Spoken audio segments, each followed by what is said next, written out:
Hi there, and welcome to Backstage with Speaking Your Brand. I'm Carol Cox, founder and CEO, and with me is Diane Diaz, our lead speaking coach. Hello, everybody. We are in the month of March, which you probably are very much aware is Women's History Month. And last week was International Women's Day. And of course, we are all about celebrating and empowering women. That's what we do here, Speaking Your Brand, is to elevate women's voices because we know transformational change comes through women's stories and voices. And of course, women having more influence and power. Yet, I want to talk today about a subject that kind of gets whispered about in small groups, or one on one with people, but doesn't really get talked about in a wider way. And that is women getting paid to speak, specifically, women speakers getting paid by women's groups and women's conferences.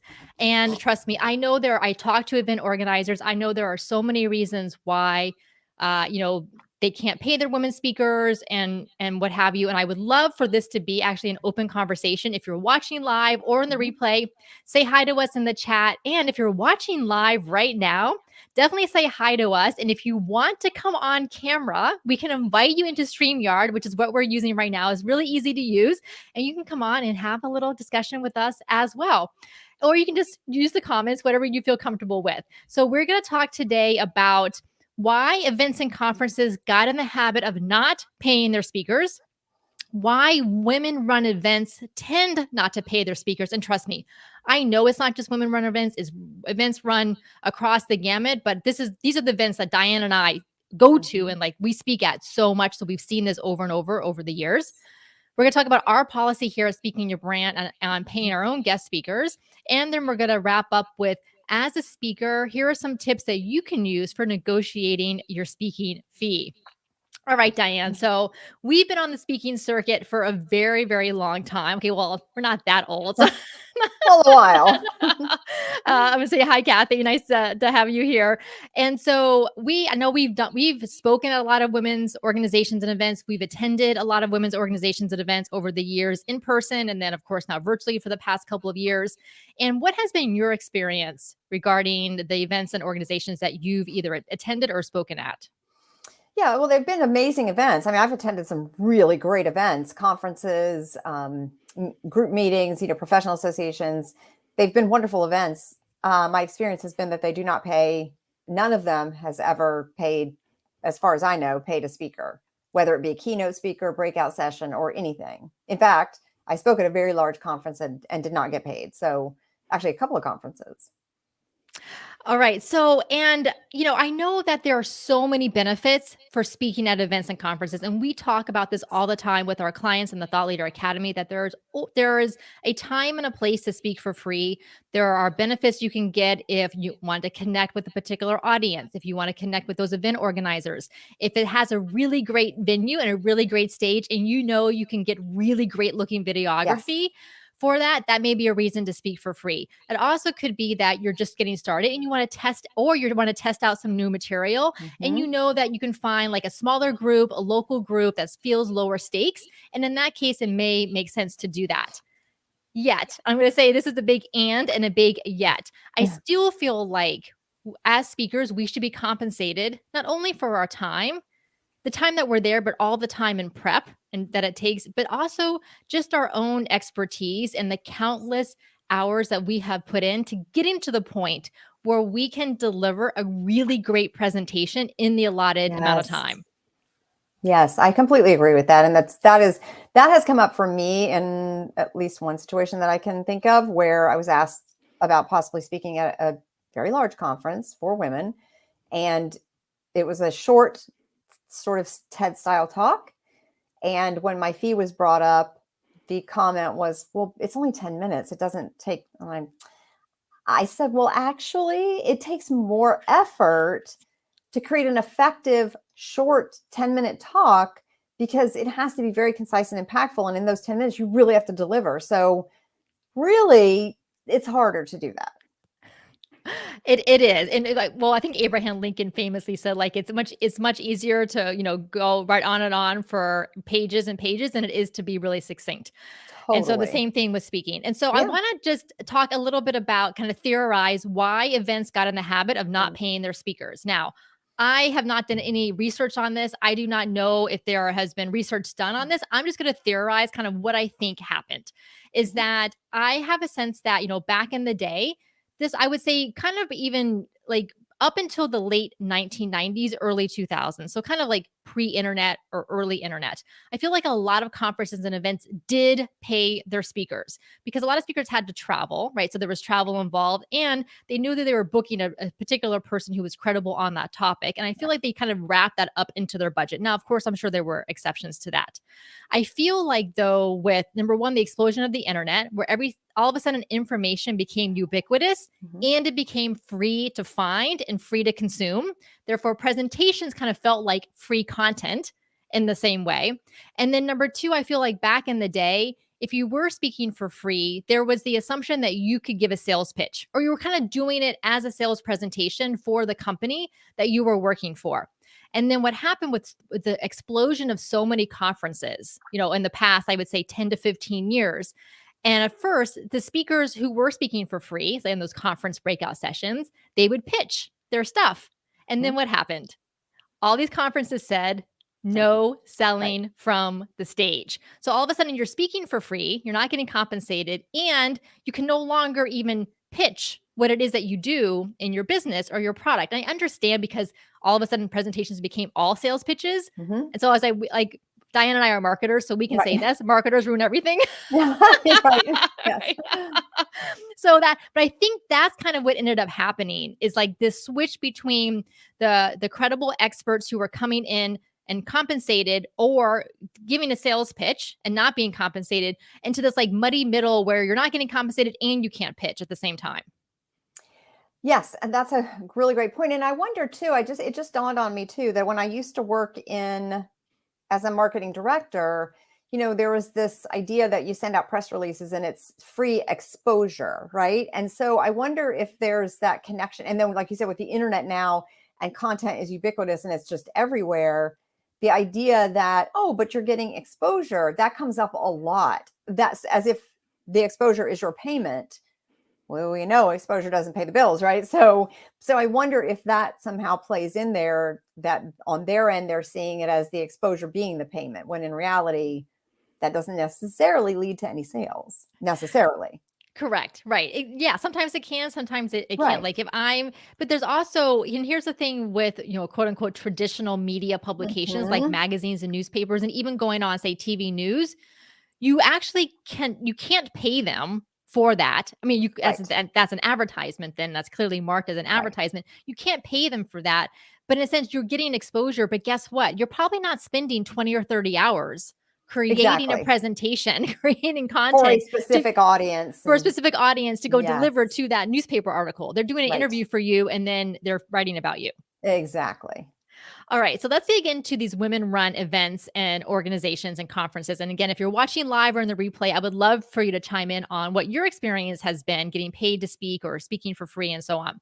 So, for women run organizations and events, here's what I think happens is that as women, we tend to underprice what we do, whether it's the services we offer in our business, whether it's how much we charge for tickets to our conference. And so I'm sure for a lot of these women run conferences and events, they end up not charging enough for the ticket Mhm. price for the attendees.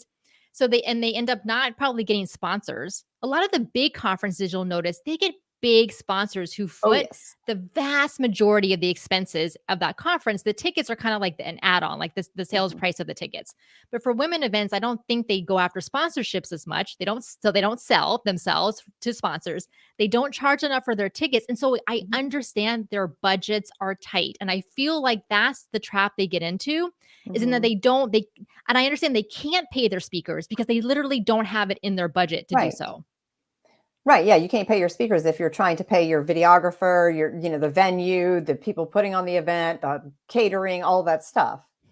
So it's almost like that the speakers don't even get added to the budget to begin Right. with. So I feel Right. like if these events and conferences would see the speaker expense as the same level of importance as the Yes. venue, as the catering, as the AV, as everything else that's quote unquote required for an event, your Mhm. content is actually a requirement for your event. Without great content, your audience isn't going to feel like they got value and they're not going to want to come back the next time. So your speakers are actually probably the most critical aspect of your event, and you're not paying them for that. And I remember, so back when I was chairperson of the local Democratic Party, we had a mayor of one of the cities here, and he was on our executive committee for the party.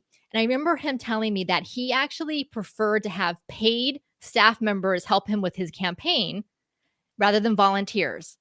And he said, because if I pay them, number one, I can ask them to do specific things, and they have, they need to do it because I'm paying them. But number two, I can fire them or basically like replace them as needed because they are accountable, and Yes. I can set expectations with them. As event organizers, if you are having your speakers come for free, guess what? They don't have the same level of buy-in and commitment Ooh, that they do if you're paying them. absolutely. Absolutely. That is such a great observation. So, line item on budgets needs to be Yes. speaker expenses. And we're not talking about, paying your keynote speaker who is, not like Brene Brown. They're not right. They're Right, not like the right, top name. We're not talking about having to pay them $10,000, $20,000 if you're right. running a small local event. But even 500, Yes. 1,000, $1,500 goes a long way to showing the value that you have for them, and then getting their commitment and buy-in for you and at the event that you're hosting for them. So I would say, yes, definitely make sure it's in your budget, you're doing that, and charge enough for ticket prices and get those Yeah. sponsorships so you can compensate your speakers and feel like, you have the budget to do so. Yeah. And then, so here, speaking your brand, we pay the guest speakers who come in Mhm. and present in our Thought Leader Academy and our Catalyst Collective program. So we have guest speakers come in and we pay them to do that. Again, and these are virtual presentations. And here's the thing, I know they would do it for free. Yes. I know they would because they're friends of mine, they're Mhm. colleagues of mine, we do things for each other. If they get exposure, they can make a pitch to the women that they talk to, but I pay them because I value them and I want to set a good example and a good precedent for others. And then when we did our Brave Bold Beyond Live Virtual Summit last year, we also paid our speaking coaches that we Mhm. brought in to help. We paid our MC. So we make sure that we're doing the same. And guess what? We're not a Fortune 500 company, Oh, and we put it you into our don't have to budget. be. We Exactly. don't have to be. And I hear from countless women who go to large companies, large associations who have a lot more money than, of course, a lot more money than we do. And guess what? They don't want to pay their speakers. And that just blows my mind. I know. I know. And I have to feel like there's also a connection between our societal view of quote unquote women's work. So teachers, nurses that are undervalued and underpaid. And then that translates to all other aspects of work that women do, including speaking. Yes. Yes. So I sent out an email this morning to our email list, letting them know that we're doing this live today and what the topic was. And I had a couple of women write back, and one of them Mm, who I know, because she's been a client, or she was a client for a while. And in her industry, they are notorious for not wanting to pay any of their speakers. Like, mm, they're very, like, quote unquote old school mhm, traditionalists run by a lot of men. And I just feel mhm. like they just don't value the content that that's coming to them, and I don't know, it's still There's a lot wrapped up in that. Yeah. a lot. All right, so here, but now, if you're an event organizer, hopefully you'll include the speakers in your budget. Now, Please. if you're not an event organizer and you're obviously a speaker, that's why you're watching this. So here are some things, some tips that you can use to negotiate your speaking fee. The first thing that we tell all of our clients is that on your speaker page on your website, so you should have a speaker page with your topics, your bio, your audiences, and some video clips if you have video clips, and how to contact you if for inquiries. Because number one, that's good for search engine optimization. So Google Mhm. can start, finding you when people search for your topic as for a speaker. But number two, then you have a place for event organizers to go to. And I highly, highly recommend putting on your speaker page what your speaking fee starts at. And so, Diane, why? So, can you explain a little bit more about why we recommend this? Yes. Well, first of all, I think if you don't tell people that you need to get paid for speaking, they're not more than likely going to just offer it up. So it needs to be clear that you are a paid speaker.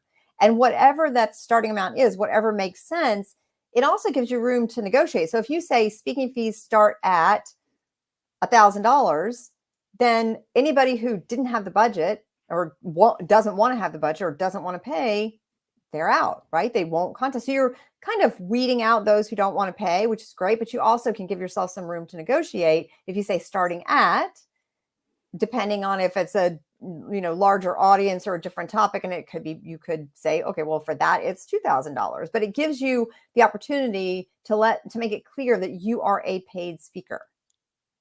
Yes, absolutely. And this is why we put pricing on our website Yes. for all of the programs that we offer at the Thought Leader Academy, VIP days, etc.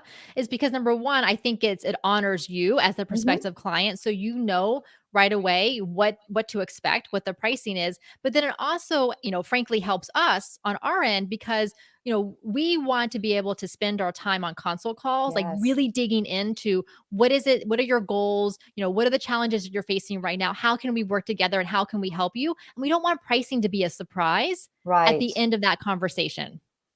Right, because you want to attract the clients that are the best fit and also the speaking opportunities that are the best fit. And that doesn't mean that if you have pricing on your website that speaking fees start at, doesn't mean you can't speak for free or you can't offer a discount. If, for example, if a nonprofit organization reaches out and they say, well, we really don't have the budget for that, you can negotiate something else if you really, really want to do it. Maybe it's something that a cause you care about. You can still do free speaking when you want to, but you must have that speaking fee on your website if you ever want to get paid. Yes. And then also if say it's a starting at 1,000 or starting at 2,500, whatever it happens to be, and you do decide to work with someone at a lower rate or for free, then you can stand in your credibility Yes. saying, my speaking fee, normally starts at $2,500. I'm happy to, do this for you for 1,000. And in addition to that fee, Yes. if you're having a videographer at that event, can I also get a copy of the video of me speaking, or can I make an offer to your audience? Then you have some negotiating room right then Yes. and there. But if you don't ever present that you have a speaking fee, there's nothing else for you to negotiate on. That is such a great point. So I did that speaking to a large conference, and they said they didn't have anything in the budget, and I said, well, I said my speaking fee was X. But because they didn't have a budget, we ended up negotiating that I could bring my own videographer. I could bring someone with me to the conference to be an assistant to me. And that, I also they had a publication that they put out with the event. So I was able to get coverage in that publication. So I got payment for it. It just wasn't monetarily, but that's another way to negotiate if you really do want to do the event. Yes, absolutely. I know that there's, a number of our clients have books that they've written, so you can always Yes. negotiate book sales with that. So there are other things that you can do to get creative with Right. that as well. But definitely know that it is okay to have a speaking fee and it is okay to want to be paid to speak. And sometimes you can also present it as an honorarium. So if you Yes. do go down lower in your price, then Mhm. maybe your speaking fee normally starts at 2,500, but you want to do something for that organization of $500 or $1,000, then I like to use the word honorarium because it kind of Yes. connotes that I understand that this is not my normal fee, but it's still a token of appreciation from that Right. organization to pay me something for the speaking that I'm doing. Yes, I love that. All right. So those are the tips that we have as far as negotiating your speaking fee. And I would say that the best thing to do is to try to get the person on the phone or on a Zoom call. It is so much easier to have a conversation where you can go back and forth. I know sometimes it's a challenge to get them on a Zoom call when they're just kind of poking around for pricing. And I understand that. So number one, that's why having your pricing on your speaker page can help because then they already have that information. And number two, if they really do want in an email before they get on a Zoom call, just give them some information. Say, my fee starts at $2,500. I would love to learn more about your event and your budget and what your audience is looking for. So let's do a Zoom call so we can talk about this. Yes. Yeah. All right. So again, if you're watching live or in the replay, let us know if you have any questions or any thoughts or anything that you would like to share regarding your own experiences with speaking or any other tips and strategies that you have. Again, this is, Women's History Month, International Women's Day, and we know that it is one thing to celebrate women, as we always do. It's another thing to pay them, especially to pay them equally for what they do. Yes. And we want to make sure that we are doing that because as much as we may not like it, we live in a capitalist society. Mhm. And when women have more money, and this has been proven by study after study, Yes. we do good things with the money that we earn, good things for our households, for our families, for our businesses, for our communities. And there was a statistic, this was probably about 5 or 6 years ago. I'm sure it's not too far off now, that it said for every $1 that a woman owned business earns, a male owned business earns $2.30. I'm not surprised by Over that. double. Mhm. So many factors going to play into that, Mhm. but a lot of it is just women, number one, not charging enough, but number two, Mhm. just not getting the same pay that the Yes. men do for whatever it is that they're doing, whether it's a service or whether it's speaking.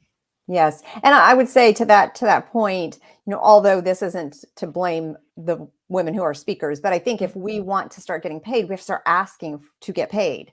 And sometimes that might mean turning down speaking engagements if you really want to get paid. I'm not saying you should turn them all down, but you have to kind of think about what your strategy is. But when we all start asking to get paid and asking for what we're worth, I think the collective effort of us all doing that sends a message that we need to be paid. Yes, absolutely. And then one final tip is track the speaking engagements that you do and the Yes, visibility that you do and see, where do clients come from? Do yes. they come from certain types of events, certain types of audiences, certain formats, certain topics that you're talking about? Do you get a lot of clients from free speaking engagements? Do you get clients from paid speaking engagements? Start tracking that over 6 months to a year, and then you'll have a better sense of which opportunities to say yes to and which to say no to. That's such a great point because I want to share this one story about my very first paid speaking engagement which was that I had just started my company, The Brand Teacher, before I worked for Speaking Your Brand. And I happened to be on a client session and I got a phone call. So of course I didn't answer it. Then when I checked the message, it was a gentleman with it was with an industry association that's very male dominated, very, I would say, like old school sort of style. And he was looking for a speaker to teach. They had a local small conference coming up here in the local area where I live. And he wanted someone to talk about personal branding because he thought that would be a good thing for them outside of the things about safety and all the things they normally learn. So when we finally talked on the phone, number one, he called me because he said it was the only, my website was the only one that had a phone number. So he called me. So number one, have your phone number on there. But also when we spoke, he asked me if I had a fee and I said that I did. I think I said it was $1,000. And he said, well, I don't know if we can do that, but let me see what we can do.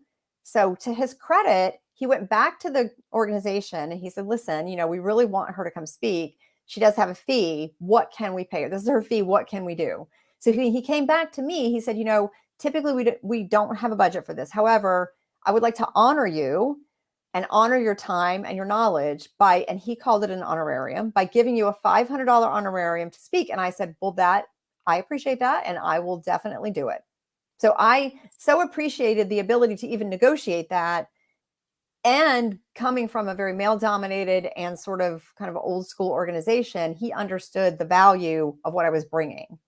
Yes. And I did not get any clients from that. So, and I didn't expect to. It wasn't my audience, but I was happy to do it for pay. So I think it's a Yes. good idea to track what's bringing in the clients. And then, again, if you are okay doing it for free because you are going to get a bunch of clients or sell a bunch of books, great. But you do have to give that some thought. Yes. Yeah, I think I would sum up, Diane, what you talked about, what I talked about is being intentional about the Yes. decisions that you're making so Yes. that you don't end up, because there's nothing worse than having a speaking engagement on the book. You're not getting paid for it. You have to customize something, or you need to adjust your presentation or what have you. And all of a sudden you're getting there, you're scrambling, you're busy with other stuff. And then you're like, oh, why did I say yes to this? And I'm not even getting paid. And even And though I'm not you going to get enjoy, clients from it. right. And you're not Right. getting, and you enjoy speaking, and Yeah. that's fine. But then but it like energetically, it's not the best for you. It's not the best for the event, and it's not the best for the audience either. No, and it takes away your brain power and time and effort of maybe putting it towards something that is a little bit more of a fit with what you do and brings in clients and brings in money, right? Yes, absolutely. So this is the topic that we talk about in our Thought Leader Academy. So that we have modules, we do coaching calls on our Mhm. group Zoom calls around your speaking fees, your speaking packages, negotiating your speaking fee, outreach for speaking engagements, all of that. So if you're interested in joining us in our Thought Leader Academy, go to speakingyourbrand.com/academy. Again, that's speakingyourbrand.com/academy. You can get all the details, including the pricing for the Thought Leader Academy. It's right And there. then it's right there. And then you can submit your application. Then the next thing you do after you submit your application is we follow up with a Zoom call so we can talk to you about your goals and how we can work together in the academy to help you to achieve them. So we hope to see your application come through. Diane, thank you so much for coming on Backstage with Speaking Your Brand. Thanks, Carol.